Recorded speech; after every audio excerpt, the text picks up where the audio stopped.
Hello everyone, my name is Dan Mason. And we are here to speak to you about the blood of our children being spent to protect drug lords in Afghanistan. American military men and women are dying to protect drug lords in Afghanistan. Under American protection, the Karzai government along with his brother and other drug lords are making billions off the opium trade.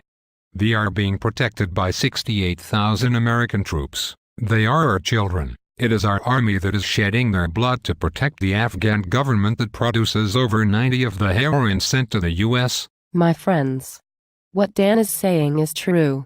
Information obtained from the U.S. military by our network shows that the leader of Afghanistan, President Karzai, and his brother have now been linked to the lucrative opium drug trade of that country. The leaked documents show that Ahmad Wali Karzai, the brother of President Karzai, is involved in the drug trade and implicated with the country's drug lords. Karzai is corrupt and is supported by drug warlords. We know this, and yet Obama is about to send another 40,000 young Americans to fight and die to protect this evil regime. The news tells us that Karzai fixed the elections for president and that over 30 of all votes cast for him were fraudulent, and yet we still support this guy. Why? The UN General Assembly declared that Afghanistan's presidential election was both credible and sound, despite allegations of widespread fraud that led critics to question the vote's legitimacy. In a unanimously adopted resolution, the 192-nation assembly also urged the government of re-elected Afghan President Hamid Karzai to press ahead with strengthening of the rule of law and democratic processes, the fight against corruption, and the acceleration of justice sector reform. After 8 years and $250 billion in American taxpayer dollars, thousands of dead and injured Americans, we have a corrupt government run by drug lords. Now we are told we are sending another 40,000 young men and women to fight and to die to help keep this guy in power. Why is Obama doing this? He is afraid of being called a peace cynic and weak on the war on terrorism. The right wing has everyone convinced that if Afghanistan falls to the Taliban, the world will end. It just isn't true. The Taliban are bad guys, but so are the Saudis and many others in that part of the world. Yet this is what our Vice President Joseph Biden had to say about them. Look, the Taliban per se is not our enemy. That's critical. There is not a single statement that the President has ever made in any of our policy assertions that the Taliban is our enemy, because it threatens U.S. interests. If, in fact, the Taliban is able to collapse the existing government, which is cooperating with us in keeping the bad guys from being able to do damage to us, then that becomes a problem for us. Ted Galen Carpenter, Vice President for Defense and Foreign Policy Studies at the Cato Institute, is the author or editor of 16 books on international affairs, wrote an article titled, "How the Drug War in Afghanistan Undermines America's War on Terror."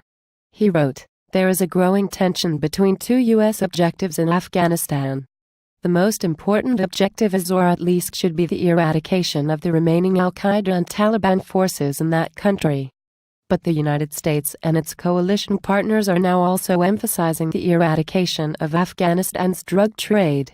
These anti-drug efforts may fatally undermine the far more important anti-terrorism campaign. Like it or not, the growing of opium poppies, the source of heroin, is a huge part of Afghanistan's economy, roughly half of the country's annual gross domestic product. As long as the United States and other drug-consuming countries pursue a prohibitionist strategy, a massive black market premium exists that will make the cultivation of drug crops far more lucrative than competing crops in Afghanistan or any other drug source country. For many Afghan farmers, growing opium poppies is the difference between prosperity and destitution.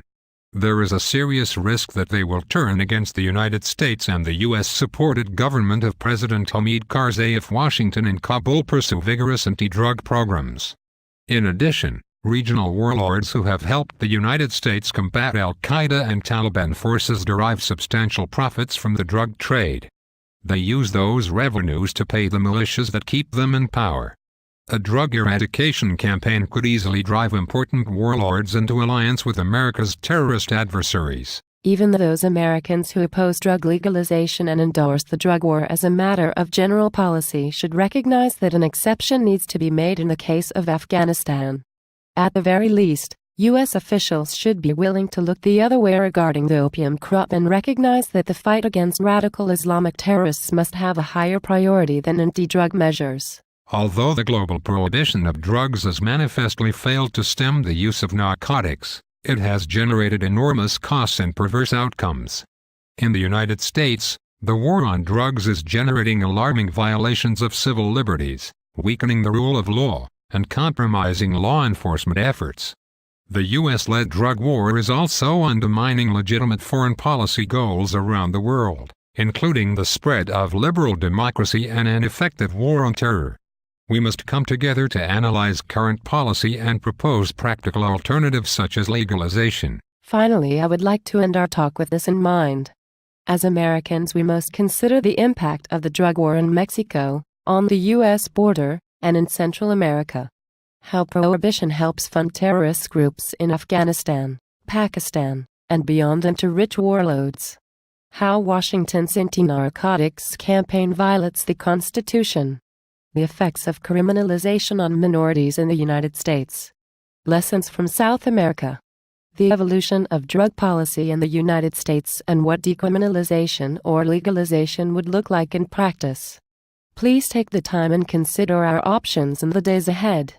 Thank you and God bless. In summary, I would like to offer you a chance to buy my new book from Xullen Press. It is titled, Equitable Local Governance. Please check out a copy at your local bookstore and online at Amazon.com and other online bookstores. Thank you for your time.